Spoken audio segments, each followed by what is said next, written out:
Bienvenue. Il y a encore de la place ici en avant, ceux qui veulent s'avancer. Mon nom c'est Philippe, je suis un des pasteurs ici à l'église et je suis vraiment content de pouvoir vous accueillir ce matin. On commence une nouvelle série, une série fantastique sur la Bible de 3 semaines. 3 semaines où est-ce qu'on va voir toutes sortes de choses. Mais avant, je veux vous faire écouter quelque chose, OK? Fait que là, on va faire silence, OK? Et je vais vous faire écouter quelque chose. C'est juste audio, OK? Ah, puis ça pourrait... OK, voilà, on y va. Yeah. Oh, OK. C'est tout.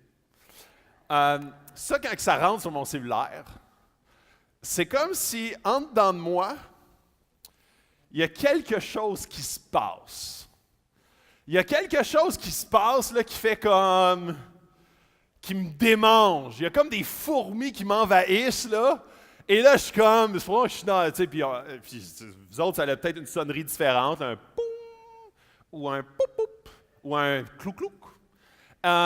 Mais je ne sais pas pour vous, mais quand il y a un message texte qui rentre, je suis comme un peu sous le charme. C'est comme si ça me démange de regarder, même si c'est pas vraiment important, même si c'est genre juste un pouce de quelqu'un ou un sourire d'un autre. On dirait qu'il faut que je le regarde, il faut comme que je pose mon doigt dessus, puis je regarde, puis enfin, OK, puis là, le petit 1 qui était comme sur l'icône disparaît. Et là, je vais faire une analyse très poussée. Quels sont ceux qui ont déjà texté au volant? Allez, non, c'est pas honnête, là. Vous n'êtes pas honnête. Allez! Ouais. Puis comme les autres sont menteurs. C'est tout simple comme ça. Merci pour les honnêtes. Quels sont ceux qui ont déjà texté pendant un des discours? Ah, tu vois ici, tant que ça lève la main, il faudrait être discipliné ici. Je pense qu'on va leur confisquer leur cellulaire. Ça veut dire que je ne suis pas intéressant, ça? C'est ça? Alors, c'est drôle comment est-ce que le texto, particulièrement dans les générations plus jeunes, ça a une emprise particulière. Et c'est drôle parce que ça arrive jamais, ou presque, que tu reçois un texto, ou plutôt que tu envoies un texto, et que la personne dit « Ouais, j'ai vu que tu m'as envoyé un texto, mais je ne l'ai pas lu. » Ça n'arrive pas. Ça n'arrive pas non plus que quelqu'un, tu envoies un texto et il dit « Ah, moi, j'aime pas lire, tu sais. » C'est comme, j'aime pas lire, moi. Si tu as entendu ça dans ta vie, tu viendras me voir après. Parce que moi, là, ça m'est jamais arrivé. À moins que quelqu'un m'écrit un long texto. Là, des fois, je dis, OK, je ne l'ai pas lu dans la seconde qui suit parce que c'est trop long.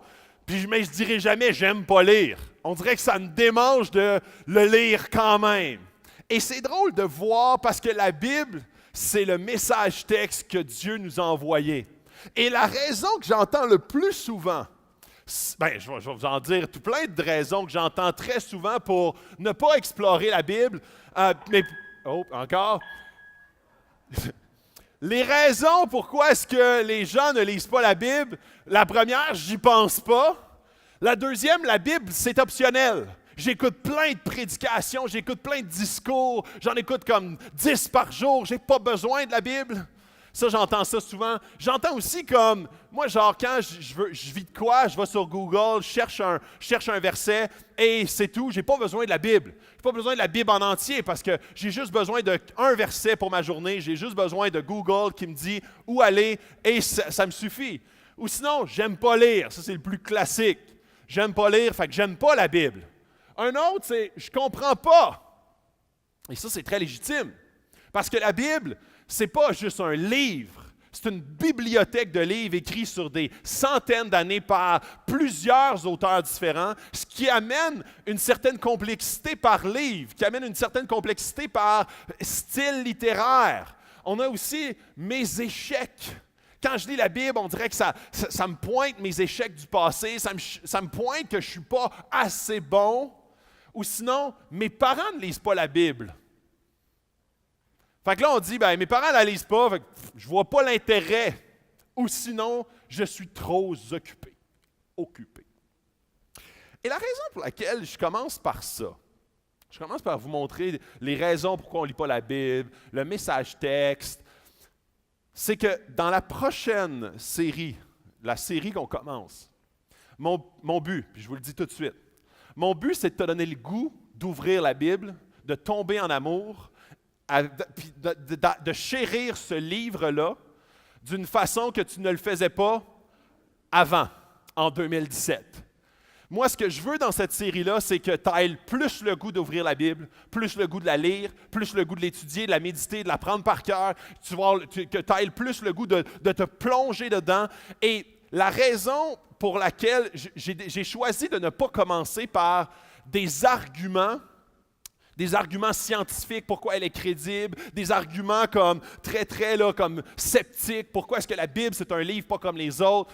La raison pour laquelle je n'ai pas commencé par ça, puis je vais le faire plus tard, je vais le faire dans les autres semaines, mais la raison pour laquelle je ne voulais pas commencer par ça, c'est que je ne voulais pas te convaincre, moi, de lire la Bible avec des arguments humains. Je veux plus te convaincre de lire la Bible même si tu n'y crois pas.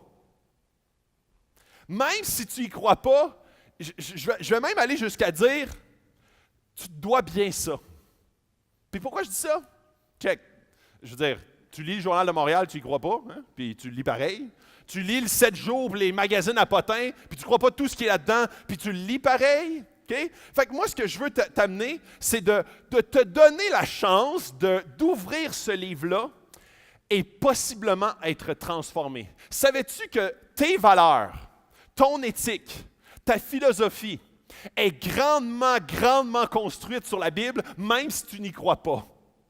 La Bible a été le fondement des droits de l'homme, a été le fondement de la Constitution, a été le fondement de la majorité des documents qu'on se sert aujourd'hui en politique, en droit, en justice, en équité, en droits de l'homme, au niveau de l'ONU. Et ici au Québec, on se dit non, moi je ne crois pas dans la Bible. Ouais, mais tous nos écrits sont basés sur la Bible. Donc, si tu n'y crois pas, des fois, c'est comme on rejette ce livre-là, mais en étant grandement influencé par ce livre-là. Donc, moi, ce que je te mets au défi, c'est d'ouvrir ce livre-là et de découvrir un livre pas ordinaire. Un livre le plus lu, le plus traduit, le plus distribué, le plus appris par cœur dans l'histoire de l'humanité.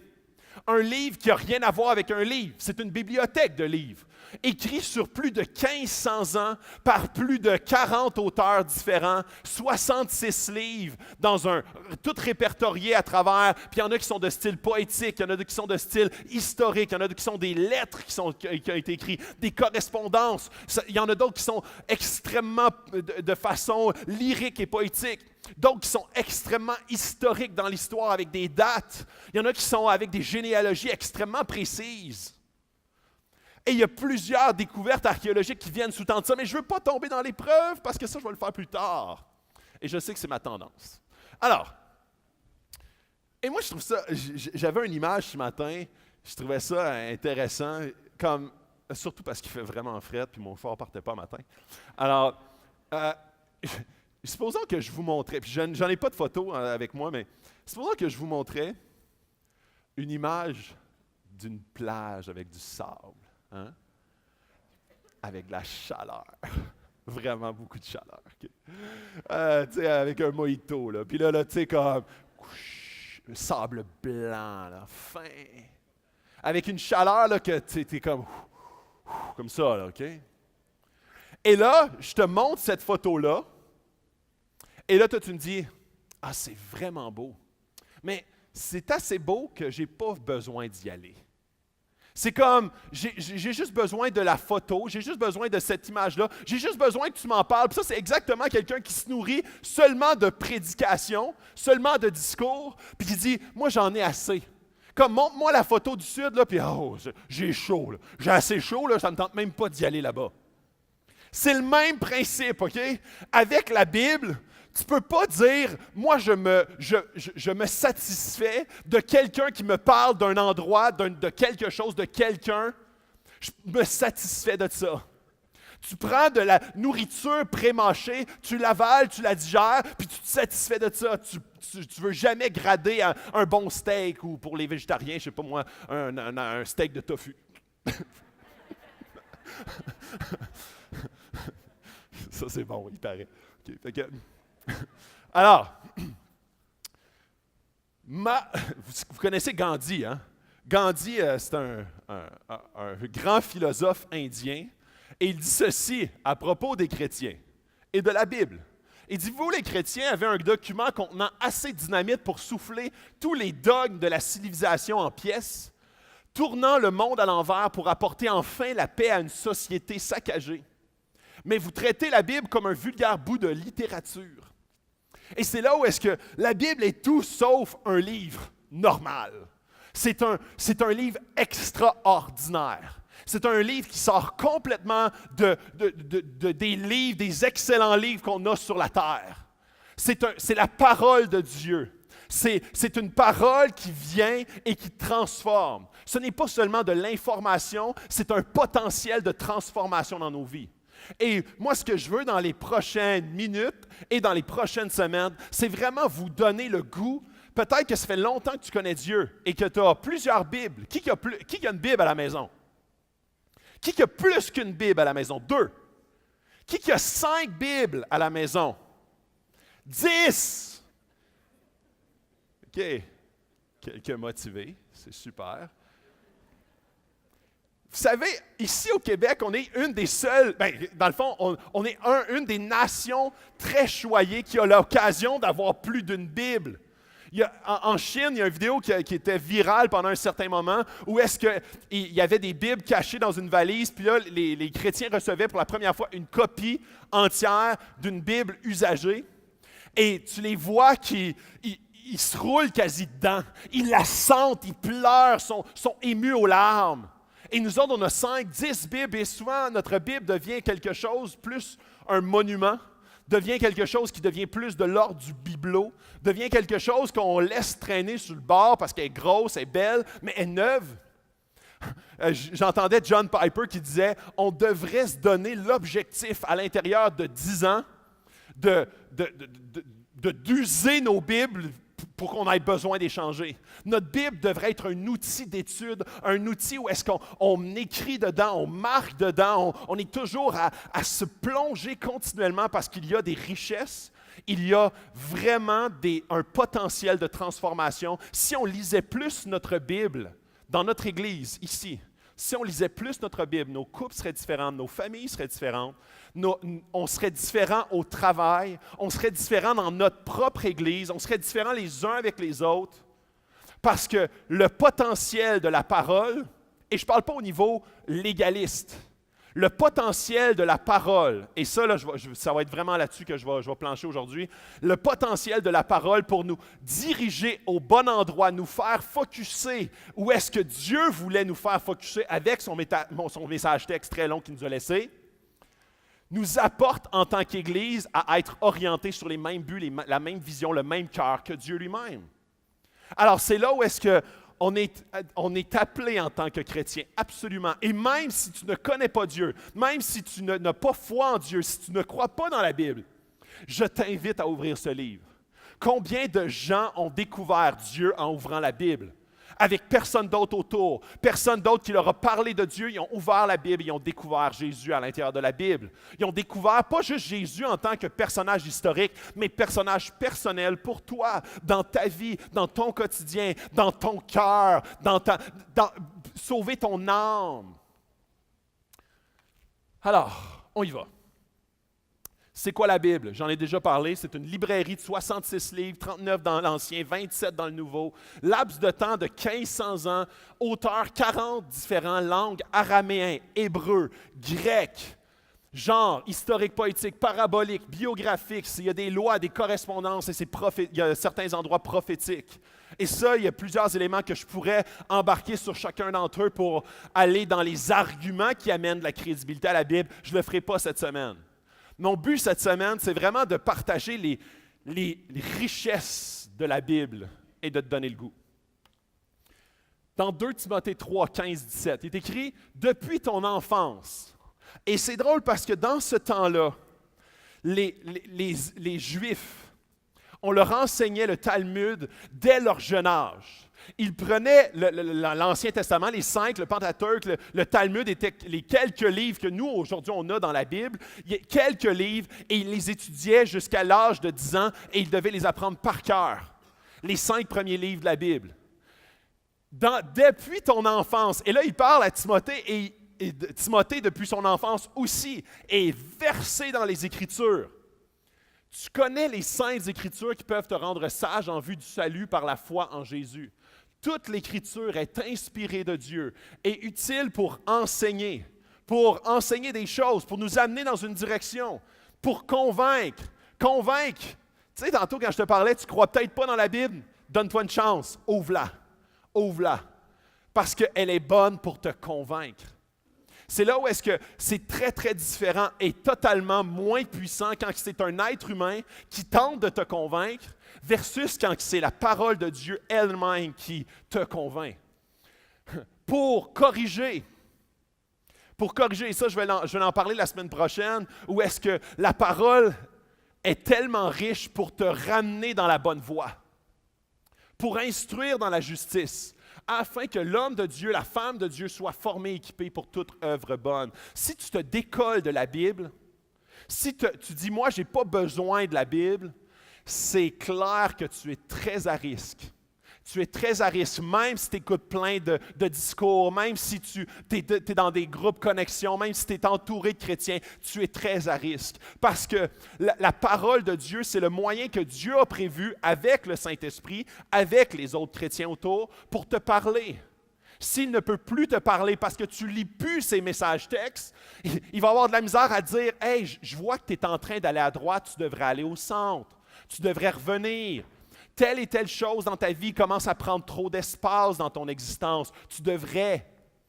Donc, le message texte que Dieu nous a laissé est primordial, central et tellement important. On ne peut pas, en tant que chrétien, négliger ce message texte-là. Sinon, on est très à risque en tant qu'Église et en tant que chrétien. Alors, je veux vous parler de... Ça, c'est une citation d'Abraham Lincoln. Et j'ai plein de citations. J'en ai choisi quelques-unes juste pour vous donner une idée comment est-ce que... Il y a plein d'hommes, de femmes politiques très connus, de musique, YouTube, qui parlent de la Bible. J'ai une citation clairement des théologiens, des anthropologues, des archéologues, qui, eux, nous parlent de la Bible. Donc, je ne voulais pas juste avoir mon feel ou mon jugement par rapport à la Bible, mais je voulais que vous voyiez comment est-ce que la Bible n'est pas un livre ordinaire pour personne. Abraham Lincoln, un ancien président des États-Unis, il dit « Je crois que la Bible est le plus beau cadeau que Dieu a jamais laissé à l'humain. Tout ce que le Sauveur du monde a fait est relaté dans ce livre. » C'est un livre central et ce n'est pas pour rien qu'il l'a utilisé pour justement bâtir la Constitution des États-Unis. Psaume 119, 97, c'est David qui parle. Et David, le roi, c'est un roi d'Israël. Il a un poste important, il n'a pas beaucoup de temps lui non plus. Et lui, il parle justement de la loi, il appelle la parole, la loi, j'aime ta loi. Lui, il a accès à une infime partie de ce que nous, on a accès aujourd'hui. Et regardez comment est-ce que... Puis on va passer un petit peu plus de temps dans ce passage-là. Pas énormément longtemps. Aujourd'hui, je fais vraiment comme un survol de plusieurs éléments. Mais voyez comment est-ce que David parle de la loi, de la parole de Dieu. Et quel impact ça a dans sa vie. Il dit, combien j'aime ta loi, je la médite toute la journée. Et c'est là où est-ce que tu ne peux pas ouvrir ta Bible une fois par semaine dans ton groupe Connexion. Seulement. Tu ne peux pas juste dire comme je vais lire des versets quand que justement le discoureur en avant va en mettre au tableau. Ça va être là que je vais ouvrir ma Bible. David, à tout moment, de façon continuelle et constante, il dit « J'aime ta loi ». Il y a une passion pour la parole de Dieu. Et il dit, je m'en délecte pas juste une fois de temps en temps. Quand je suis vraiment découragé, j'ouvre une place où est-ce que ça pourrait me remonter le moral. Ah, OK, puis là, je suis bon pour une couple de mois. Il est toujours en train de se réaligner, de se replonger dans la parole, dans la loi de Dieu continuellement, parce qu'il sait qu'est-ce que ça a comme impact dans sa vie. Tes commandements me rendent plus sage que mes ennemis. Et là, interprétez pas mal ça. Il n'est pas en train de dire « je suis meilleur que mes ennemis ». Il est en train de dire « je suis plus sage que mes ennemis ». Et littéralement, David, il y avait beaucoup d'ennemis. Beaucoup d'ennemis, même à un moment donné, on voit comment est-ce que son fils Absalom voulait le tuer. Son fils. On voit comment est-ce qu'il y a eu plusieurs moments dans la vie de David où est-ce qu'il y avait le roi Saül qui voulait mettre fin à la vie de David. Il y a plusieurs ennemis qui ont gravité dans la vie de David à plusieurs moments. Et supposons que dans ta vie, toi, tu n'auras peut-être pas des ennemis qui en veulent à ta vie, mais des fois, tu as l'impression. Ton patron, des fois, tu as l'impression qu'il est sur ton dos. Tu as l'impression même des fois que des membres de ta famille vont être durs avec toi, ils vont te ridiculiser sur ta foi, peu importe. Et c'est là où est-ce que quand tu te plonges dans la parole, ton identité, tu ne la retrouves pas dans comment est-ce qu'eux te perçoivent dans ton travail, mais comment est-ce que Dieu te perçoit dans tes relations avec les autres. Jésus, de manière, a dit, le plus grand commandement, c'est « aime ton Dieu, aime ton prochain ». Pas à l'inverse, pas « aime ton prochain, aime ton Dieu ». Aime ton Dieu, et ça, tu vas être capable de bien aimer ton prochain. Tu ne peux pas bien aimer ton prochain lorsque tu es dépendant de l'amour réciproque de ton prochain. Ton prochain, des fois, il n'est pas gentil. Des fois, ton prochain, c'est un ennemi. Fait que quand tu es dans l'attente que ton prochain t'aime, puis quand il ne t'aime pas, tu es comme « Oh boy, OK, poum, poum, poum, poum, poum. » Non, c'est peut-être un peu violent, là, mais comme « Je ne t'aime pas » avec une face méchante, hein? Puis un peu plus, hein? Fait que voyez comment est-ce que si tu n'aimes pas Dieu en priorité, vraiment, toutes tes attentes sont très, très élevées envers les êtres humains. Et ce que ça fait, c'est que tu vas être extrêmement ébranlé, extrêmement blessé, extrêmement sur la défensive avec tes ennemis. Donc, quand David dit « Je m'attache à ta loi », c'est que ta loi me permet de voir en perspective ton importance et l'importance des autres. Tu auras toujours plus d'importance que les autres. Mais c'est ça quand je découvre et je me délecte en toi, je peux voir l'importance que tu accordes aux autres. Et c'est pour cette raison-là que je les aime, même si eux ne m'aiment pas. Car je les ai toujours avec moi. David, tu sais, comme quand tu vis quelque chose, quel est ton premier réflexe? Quand tu vis quelque chose de difficile, une épreuve, une colère, ton premier réflexe, toujours avec moi. J'ai besoin d'aller passer un temps dans la parole. J'ai besoin de me réaligner sur le regard de Dieu. Parce que c'est sûr que si je me laisse aller à mon naturel, ça ne sera pas beau. Je ne sais pas si c'est pour vous de même, là, mais dimanche matin, on dirait que le free-for-all pogne. On dirait qu'avec les enfants, c'est toujours le moment le plus tendu, le plus difficile. Et c'est là où est-ce que l'ennemi de nos âmes, l'ennemi nous attaque aux endroits. Fait que l'ennemi, des fois, il est physique, des fois, il est spirituel. Et je ne veux pas hyper spiritualiser tout, là. Mais très, très souvent, l'ennemi attaque aux endroits qui vont être les plus favorables pour lui. Il va attaquer d'une manière qui va détruire et saccager le plus grand nombre. Et c'est là où est-ce que ces moments-là, si je lutte d'une façon charnelle, ça va avoir l'air de quelque chose de charnel. Et c'est là où est-ce qu'il faut absolument, il y a un verset qui dit dans le Nouveau Testament, il dit, on n'est pas appelé à lutter contre la chair et le sang, mais contre les dominations du monde de ténèbres. C'est là où est-ce que très souvent, dans notre environnement, il y a des attaques qui proviennent d'êtres humains, mais qui sont stagées, sont orchestrées par l'ennemi. Et notre façon de lutter contre ça, ce n'est pas d'une façon humaine, mais c'est avec la parole de Dieu. C'est avec les promesses de l'identité qu'il nous confère. Je suis plus perspicace que tous mes maîtres, car je médite tes instructions. J'ai plus d'intelligence que les vieillards, car je respecte tes décrets. Et là, il est en train de dire, tu sais, comment est-ce que ça vous est sûrement déjà arrivé, ou est-ce que tes parents te disent, non, fais pas ça. Puis là, toi, tu te dis, je vais le faire pareil. Puis là, après ça, tu t'en vas brailler. Ah, puis là, tes parents disent, te l'avais dit. Et dans le fond, pourquoi est-ce que tes parents le savent, ou qu'ils l'ont su, ou que tu as déjà dit ça à tes enfants? C'est parce que tu l'as souvent vécu. Et c'est là où est-ce que quand David dit « J'ai plus d'intelligence que les vieillards », c'est qu'il est en train de faire confiance à Dieu que Dieu est plus sage que lui. Et que Dieu, dans sa parole, il lui dit de faire des choses, et lui est comme « Je ne comprends pas pourquoi. Je n'ai pas le goût de le faire. Mais je fais confiance que tu as plus de jugement et d'expérience que moi. Je fais confiance que ta vision de la vie est plus juste que la mienne. Donc, c'est pour cette raison-là que je vais obéir.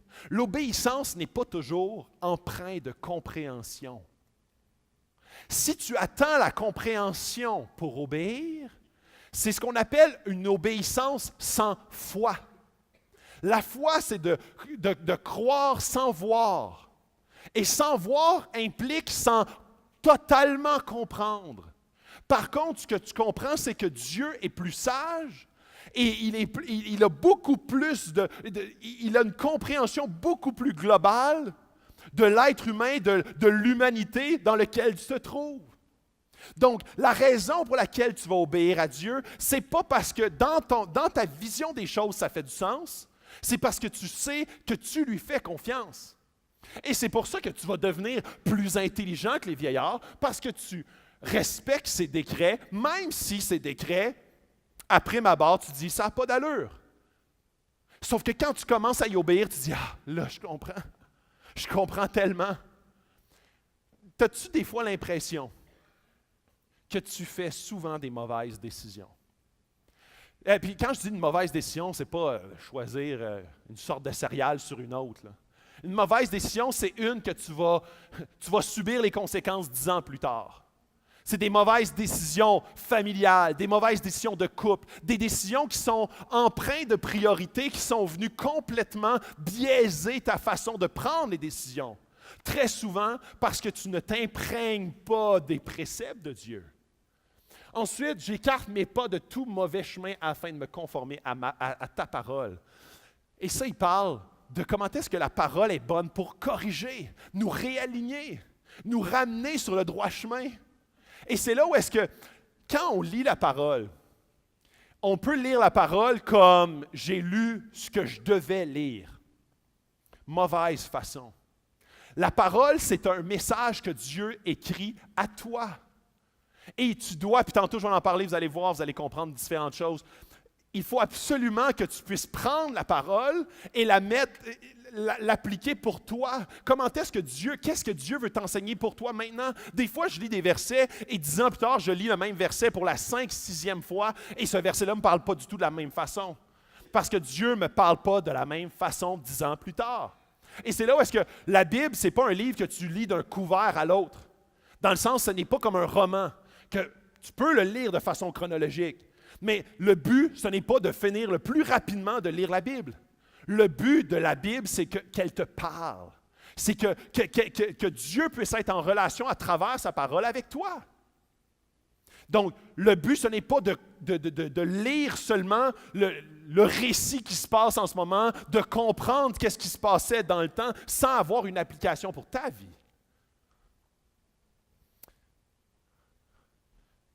Je ne me détourne pas de tes ordonnances, car c'est toi qui me les as enseignées. Que tes paroles sont douces pour mon palais, elles sont plus douces que le miel à ma bouche. Et tantôt, je vous parlais comment est-ce que les enfants, dès leur jeune âge, apprenaient par cœur les 5 premiers livres de la Bible. Et le rabbin, quand il est arrivé à l'âge d'une dizaine d'années, il les mettait en ligne, puis il récitait cette portion de la Bible qu'ils avaient apprise. Et ils avaient sur leur table, genre des tables de roche, là, d'ardoise, il avait là-dessus écrit les pages ou les écrits du Talmud. Et le rabbin, pour montrer une image, il imprégnait ces tables-là de miel. Le miel, dans ce temps-là, là, il n'y avait pas de bonbons, de canne de bonbons, de jujubes, là, ça n'existait pas, OK? Fait que la chose la plus délectable qu'un enfant pouvait se mettre sous le palais était du miel. Alors, le rabbin imprégnait les tables, littéralement, de miel, et ensuite de ça, les enfants lichaient la table. Et il voulait créer une image. Puis ça, c'est un classique. C'est pour ça qu'on utilise souvent cette image-là, le miel avec la parole. Comme si c'était comme... C'est quoi, là? On dirait qu'ils ont un petit bug là, sur miel, parole. Là. Mais c'était une pratique très courante. Une pratique pour montrer à l'enfant qu'il se délecte de la parole. C'est pas juste quelque chose qui est pénible, c'est quelque chose qui goûte bon. C'est quelque chose qui va t'aider dans ta vie. C'est quelque chose qui va être très bénéfique, qui va te faire avancer. Il continue en disant, « Grâce à tes décrets, je deviens intelligent. C'est pourquoi je déteste toute voix de mensonge. Ta parole est une lampe à mes pieds, une lumière sur mon sentier. » On peut-tu fermer les lumières au complet?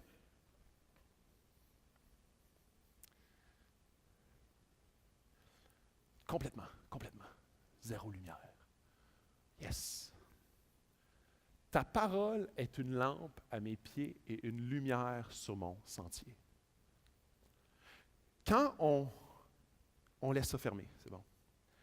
Quand, je suis désolé pour les gens qui sont par Internet, là, mais ils ne verront pas grand-chose, mais ils vont entendre. Quand on met de côté la parole de Dieu, on est dans le noir. On essaie, par quelques petites brindilles de lumière, par des gens qui vont venir nous, par un prédicateur, par quelqu'un, même il y a des gens qui vont écouter tout le temps, ils vont écouter continuellement des prédications en ligne, ils vont être toujours chez eux, ils ouvriront très peu la parole, mais ils essaient de s'orienter sans lumière à leurs pieds. Ils ont des lumières au loin, on les voit les lumières au loin. On voit des petites lumières et on dit « Ah, je pense que c'est par là qu'il faut que je me dirige. Je pense que c'est par là qu'il faut que je me dirige. » Et on se dirige de façon approximative, mais sans avoir la lumière à mes pieds. Sans savoir qu'est-ce que je peux faire demain matin au travail avec mon patron qui est difficile, avec ma belle-sœur, avec mon beau-frère, avec quelqu'un dans ma famille, un collègue de travail, comment faire avec mes enfants. J'ai besoin d'une lampe à mes pieds pour m'éclairer sur mon sentier et non pas juste sur le sentier de la vie. Juste d'une façon large et non spécifique. J'ai besoin de quelque chose pour ici, maintenant, demain matin. La Bible, c'est ça. C'est une lumière sur ton sentier. On peut rallumer les lumières. Alors, D.L. Moody, un grand théologien, dit « La Bible ne nous a pas été laissée pour notre information prioritairement, mais pour notre transformation. » C'est pour ça que je vous pose une question. Est-ce que tu obéis à la Bible? Il y a des gens qui sont dans la salle qui croient à la Bible, hein? Quelques-uns, là. Quelques-uns. Puis là, je lui demande la question, puis je ne veux pas de réponse, OK? Est-ce que tu obéis à la Bible? Là, le monde dit, ah, ben là j'essaye, là, je fais mon possible, puis tout, là. OK. Alors, je vais vous envoyer quelques éléments, OK? OK, puis essayez de ne pas sortir de la salle avant que j'aille terminer, OK? Alors, dans 1 Corinthiens 11, 14, la nature elle-même ne vous enseigne-t-elle pas que c'est une honte pour l'homme de porter des cheveux longs? Je ne mettrai pas de lumière dans la salle. Mais s'il y a des hommes aux cheveux longs, moi, ils chopés. Ou sinon, dans Lévitique, c'est en Bible. Vous ne couperez pas un rond les coins de votre chevelure et tu ne te raseras pas les coins de ta barbe. Bon, ben là, ça change de bord. Fait que là, on peut. Les cheveux longs, c'est encouragé. Tu ne les couperas jamais. Qui c'est qui s'est coupé les cheveux ici? Hein? C'est qui les gars qui se sont coupés les cheveux dans la dernière année, en 2017? Fait que là, plusieurs vont me dire, mais ça se contredit, la Bible. C'est pour ça que je n'y crois pas à la Bible, moi. Je continue. J'ai d'autres affaires pour vous autres. Louez-le avec le tambourin et avec des danses. Louez-le avec les instruments à cordes et la flûte. À matin, on n'a pas de flûte. On a des cordes, mais on n'a pas de flûte. On est fait. Louez-le avec les cymbales sonores. On est correct. Louez-le avec les cymbales retentissantes. On est correct. Fait que là-dedans, là, on a peut-être danse. On va voir ça tantôt. La flûte, on est dans le trouble. Tambourin, on ne l'a pas non plus. Fait que ça va mal, notre affaire. Ensuite, je continue. 1 Timothée 2,8. Je veux donc que les hommes prient en tout lieu en élevant des mains. Fait que là, il faut que ça lève les mains tantôt. Hein? C'est ça que ça dit. Ou sinon, de même, je veux que les femmes habillées d'une manière décente se parent avec pudeur et simplicité, non avec des tresses et de l'or et des perles. Moi, je vais faire ma petite tournée dans la salle. Ceux qui ont des tresses, chop, chop. Ceux qui ont de l'or, vont ramasser ça dans un sac. Puis ceux qui ont des perles avec. C'est la Bible. Romains 16, je finis là. Saluez-vous les uns les autres par un saint baiser, toutes les églises de Christ. Fait que quand on se voit, il faut se donner des saints baisers. Gars comme filles. C'est ça qui est écrit. Fait que là, je suis en train de vous boguer bien raide, là. Je suis en train de vous mêler bien comme il faut. Et c'est là, c'est vraiment là, où est-ce que si on tombe à lire la parole, et là, c'est là où est-ce que ce que je vais expliquer, c'est hyper important. C'est le cœur même. Si tu oublies ça pour le restant, puis aujourd'hui, là, je veux t'emballer, je veux vraiment t'encourager, t'exhorter à ouvrir la parole. Mais il y a tellement de façons, il y a des gens, je connais personnellement, j'ai un ami qui a un post-doctorat en théologie. Il n'est pas chrétien, il ne croit pas dans la Bible. Il a étudié toute sa vie la Bible. Il ne croit pas dans la véracité de la Bible. Ça ne prend pas seulement de l'ouvrir et l'étudier pour la comprendre. Il faut la comprendre comment est-ce que Dieu vous l'a laissée. Si tu passes à côté de l'élément que je suis en train de te dire là, tu peux lire la Bible pendant des décennies littéralement dans ta vie et que la Bible est complètement le rôle inverse dans ta vie. Ça va être irritant pour toi.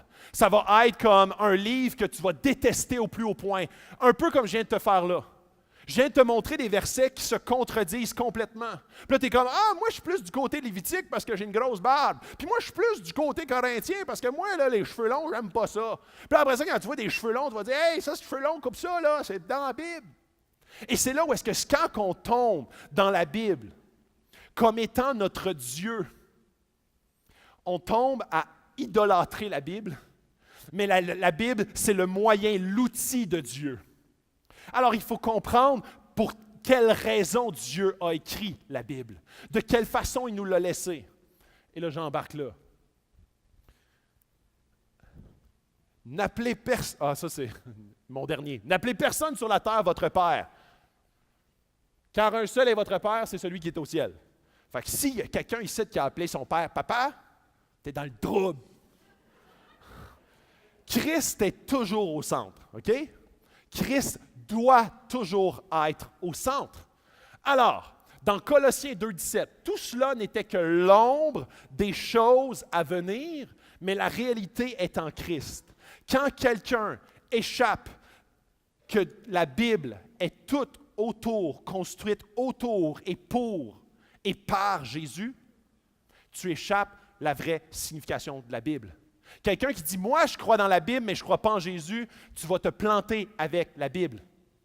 Si Jésus n'a pas l'importance qu'il doit avoir dans ta vie, la Bible va être un moyen néfaste dans ta vie pour comprendre et connaître Dieu.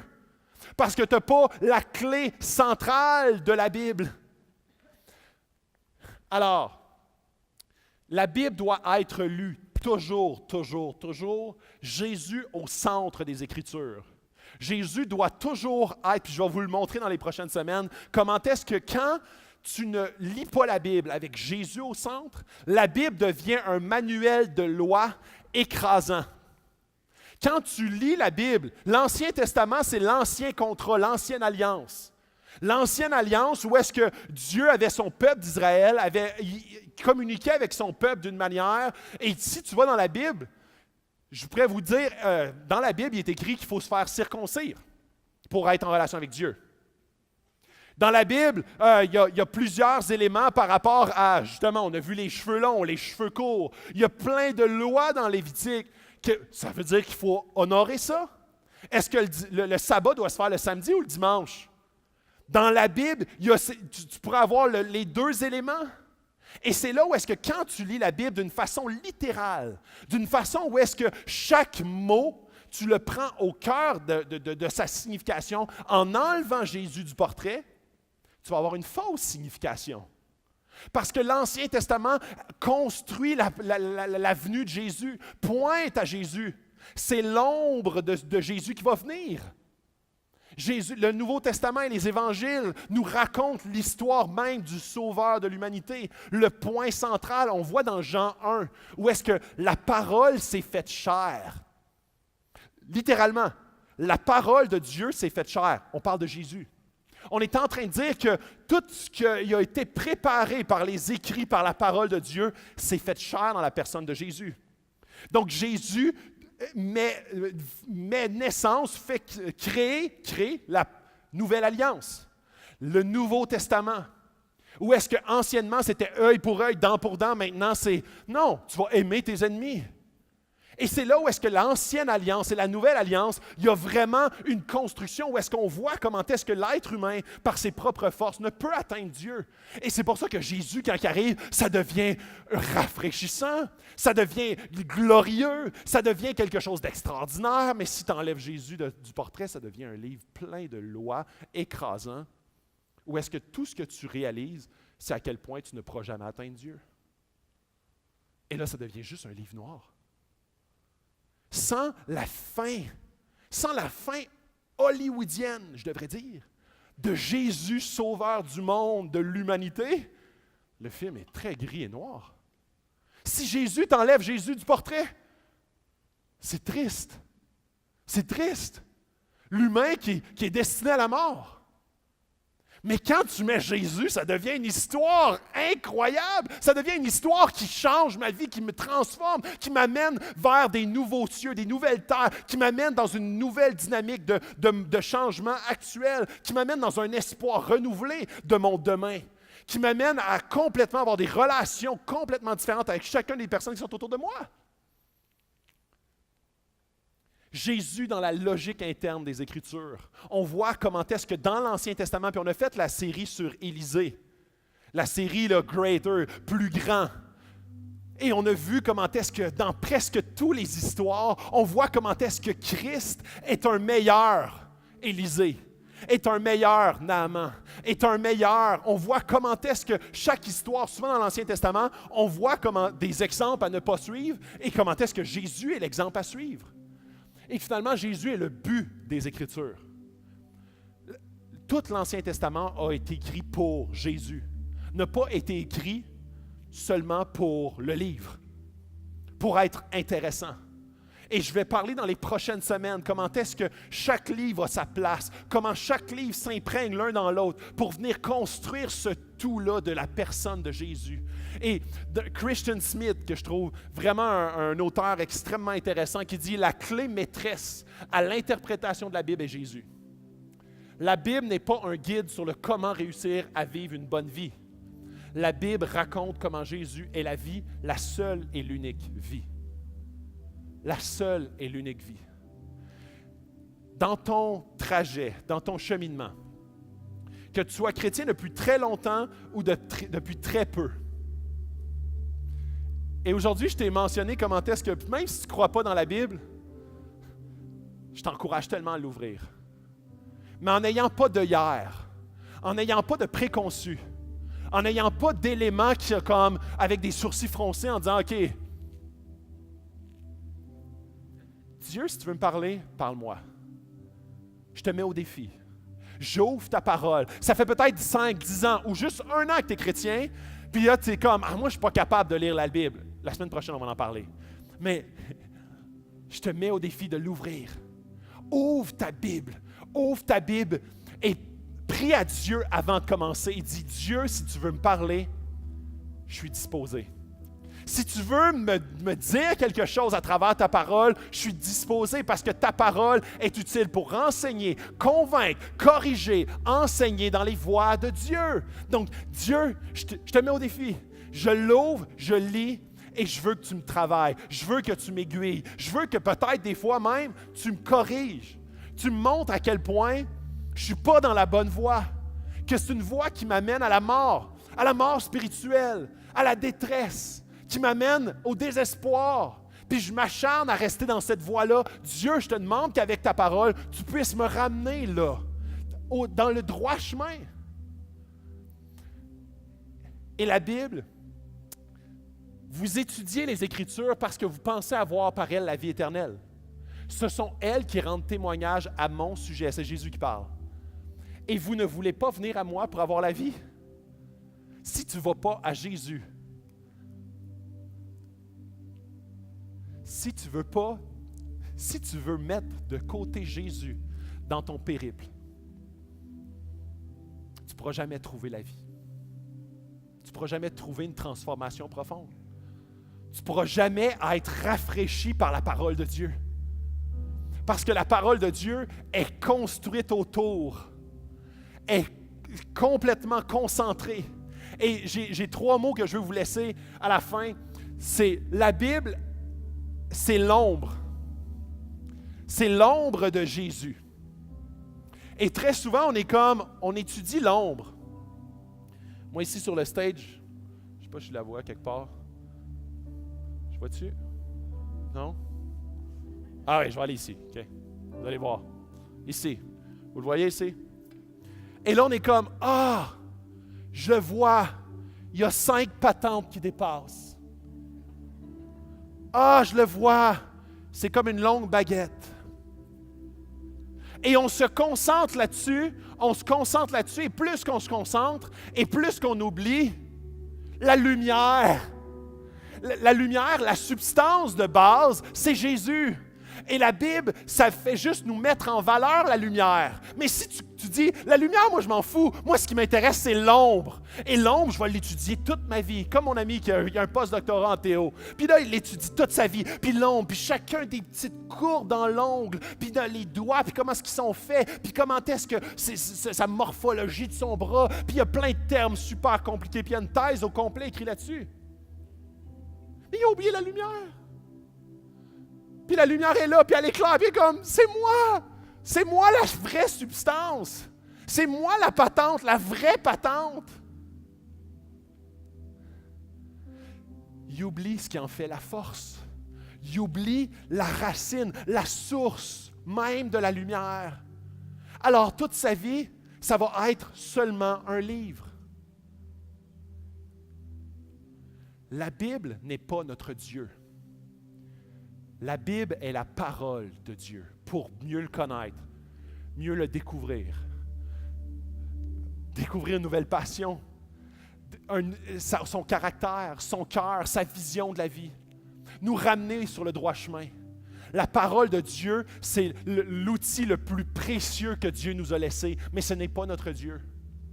On n'adore pas la Bible. On n'adore pas chacun des mots écrits dedans. On adore celui qui l'a écrit. On adore son message. On adore la source du message, mais pas le message. On n'aborde pas le moyen, l'outil. On adore celui qui l'a écrit.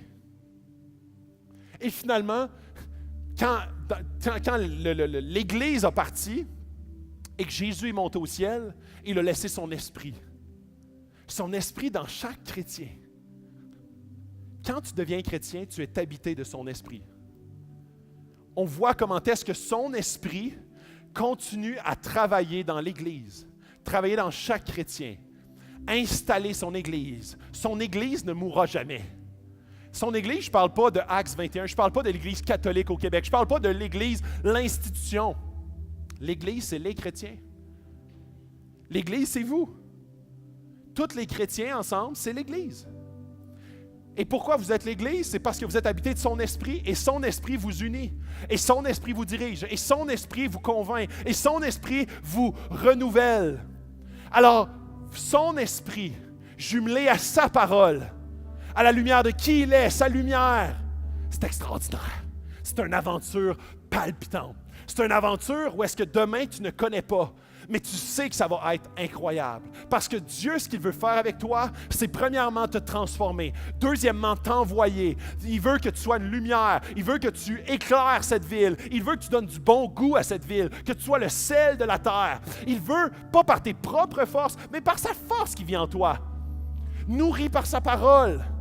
Chaque matin, où est-ce que tu vas t'abreuver à sa parole, à son caractère, à tout ce qu'il a écrit, à tout ce qu'il t'a laissé, toujours en étant centré sur sa lumière, sur Jésus-Christ, le centre même de cette Bible. Je vous laisse avec une dernière citation qui dit, c'est Dietrich Bonhoeffer, un grand théologien qui a vécu quelques années, il a vécu 40 ans. Il dit, dans sa totalité, dans toutes ses parties, la Bible est tout simplement le récit de Christ. Alors, s'il y a une chose que tu veux avoir en tête quand tu lis la Bible, c'est Jésus, qu'est-ce que tu veux m'enseigner? Je veux être un disciple de Christ, pas un disciple de la Bible. Et Christ utilise la Bible. Christ est le centre de la Bible. C'est sa biographie, c'est ses prophéties, tout pointe à lui, tout parle de lui. Donc, quand tu ouvres la Bible, tu ne dis pas « je suis à l'écoute de la Bible ». Non, je suis à l'écoute de Jésus, je suis un disciple de Jésus. Et sa Bible pointe, parle, c'est l'ombre de qui il est. C'est tellement riche pour m'indiquer la voie à suivre. Et je veux que le Saint-Esprit, son esprit qui vive en moi, m'éclaire, me fasse comprendre des choses nouvelles continuellement. Et c'est ça qui est le plus incroyable dans la Bible. La Bible, tu peux la lire 30 fois et tu vas toujours en apprendre. Tu vas toujours être transformé de plus en plus à sa ressemblance. Il n'y a aucun livre comme ça. C'est un livre divin. C'est pas pour rien qu'il y a eu 6 milliards de copies dans le monde de la Bible. 6 milliards! 6 milliards de copies! Puis là-dedans, il y a des pays qui n'ont pas le droit, là, tu sais. C'est malade. C'est pas un livre ordinaire. C'est pas un best-seller, là. Tu sais, c'est pas comme « wow, c'est bien écrit ». Non, c'est la parole de Dieu. On a ce matin même, à la table de livres, on a des bibles d'études qui viennent d'arriver. Des bibles d'études, pour ceux qui veulent aller plus loin, sont 30 $. On a des bibles aussi que vous pouvez acheter qui sont comme plus complètes que ceux qu'on donne. Et si tu n'as pas de Bible, on t'en donne une. Donc, on a tout l'éventail. On a plein de livres qui sont bons. Mais il faut absolument, si tu n'as pas de Bible ce matin, achète-toi une Bible ou procure-toi-en une gratuitement. Celle qui est gratuite, c'est super, mais c'est une Bible de base. Si tu veux aller plus loin, comprendre, moi, une Bible d'études, c'est super riche parce que souvent, il y a des textes que je comprends mal. Je lis dans la Bible d'études et je suis comme « Ah oui, je comprends mieux. » Ça me permet d'avancer. Donc, c'est vraiment un bon outil. Puis on va parler des traductions la semaine prochaine. On va parler de beaucoup d'autres choses par rapport à la Bible. Mais moi, ce que je veux ce matin, c'est que tu ressors d'ici. Puis si ça fait comme quelques jours, puis tu dis « Ah, 2017 n'a pas été une super bonne année avec moi et la Bible. Là. Pas une super. » Super. 2018, c'est l'année de la parole de Dieu. On veut l'ouvrir. Cette semaine, je vous mets au défi. On l'ouvre demain matin. On l'ouvre demain soir. On ouvre notre Bible. Vous pouvez utiliser des applications. YouVersion est une excellente application avec des plans de lecture super. On veut ouvrir la parole de Dieu. Parle-en à d'autres. Parle-en à ce que tu lis. Qu'est-ce que Dieu t'enseigne. Parle-en à ton conjoint, ta conjointe. Parle-en à un ami. Parle-en à quelqu'un autour de toi parce que Dieu travaille à travers son Église aussi. On veut être enseigné, corrigé. On veut être convaincu par la parole de Dieu. Cette semaine, on ouvre notre parole. On ouvre notre Bible. Je vais terminer avec un mot de prière. Et par la suite, on va entrer dans une période d'adoration. On veut adorer la lumière. Pas ce spot-là, là, mais Jésus. On veut adorer Jésus, ce qu'il a fait, la raison pour laquelle il est venu, pourquoi il nous a sauvés. Jésus qui est venu, il a complètement transformé notre vie. Et on veut adorer ce Jésus-là ce matin. Et c'est la raison pour laquelle, par la suite, on va s'avancer en Église pour pouvoir l'adorer, le chanter avec les tambourins, les cymbales, le kit. Oui, Dieu, on vient devant toi parce qu'on est tellement reconnaissant pour ta parole, ce cadeau inestimable que tu nous as laissé. Un cadeau qui vaut tellement cher au niveau de ce que ça nous enseigne, nous apprend, au niveau, Seigneur, de sa préciosité. Tu es un Dieu merveilleux, tu as écrit un livre merveilleux et tu nous l'as laissé pour qu'on puisse l'ouvrir, pour qu'on puisse être transformé, aiguillé, qu'on puisse être corrigé, qu'on puisse être convaincu continuellement par lui. Dieu, on te prie que cette Église puisse être une Église qui a en plus haute estime ta parole.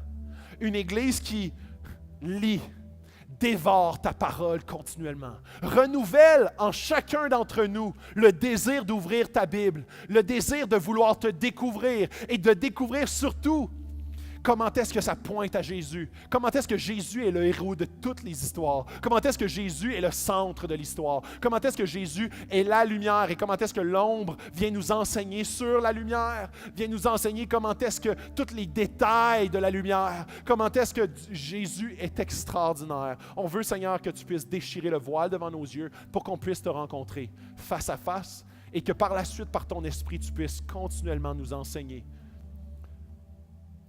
nous renouveler. On veut être à ta ressemblance de plus en plus, Père. Rends nos cœurs humbles dans ce processus. Quand on ouvre ta parole, qu'on puisse être conscient qu'on ouvre la parole de Dieu. Qu'on puisse lui donner l'autorité complète et entière dans nos vies. Qu'on puisse être une Église obéissante à ta parole. Une Église qui ne se contente pas d'une zone grise. Une Église qui est en feu et passionnée, prête à tout abandonner. Une Église qui est prête à obéir, coûte que coûte, à ce que tu nous demandes. Dieu, on veut que tu puisses imprégner cette Église de ta présence. C'est dans ton Fils et pour ta gloire qu'on prie. Amen. On va prendre un temps maintenant pour répondre à Dieu.